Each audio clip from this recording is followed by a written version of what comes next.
بازی فوتبال از زمان پیدایش تا به امروز با یک هدف به هم آوردن انسان‌ها ترغیب دوستی و رفاقت گذرانیده می شود.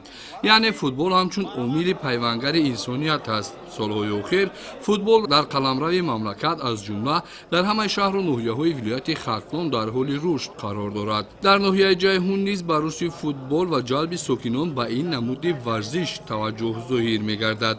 در مراسم گشاده‌شوی مسابقه فوتبال خرد که در میدانچه موسیقی بالا پوشیده ناحیه برگزار گشت، رهبریت مقامات اجرایی حکومت دولتی و کمیته اجرایی حزب خلقی دموکراتی تاجیکستان در ناحیه بخش کار با جوانان و ورزش ناحیه اشتراک و سخنرانی نمودند. ضمن افتتاح چهارشنبه نیز ذکر گردید که رشد فوتبال همچون یکی از نمودهای افضلیتناک ورزش به حساب رفته جهت عملی‌گردانی سیاست دولتی ساحه تربیت جسمانی و ورزش محض به خاطر تامین عمومیت آن تحکیم طرز حیات سالم مساعدت نمودن به آماده‌کنی ورزشکاران کسبی تاجیک برای اشتراک آنها در مسابقه‌های ولایتی و جمهوری عملی می‌گردد.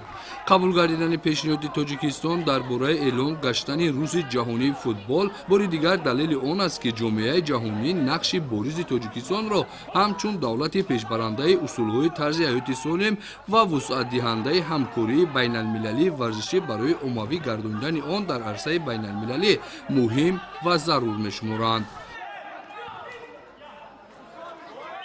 دریافت جامع مقامات اجرایی محلی حکومت دولتی ناحیه جیهون و بخشیده به دهم اوت جزو ورزشکاران جمهوری تاجیکستان بین 16 دسته جماعت‌های شهرک و دهات ناحیه جیهون فوتبال خرد آغاز گردید.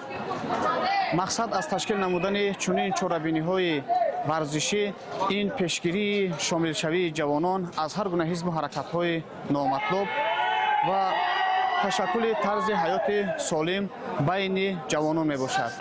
چنین مسابقه های ورزشی بخشیده به جشن های ملی جمهوری تاجیکستان که استقلال دولتی جمهوری تاجیکستان ادامه دارد و ورزشکاران ناحیه جیهون هم کوشش به خلق می‌دهند که در مسابقه های سطح ولایتی جمهوری و بین المللی فعالانه اشتراک نمایند.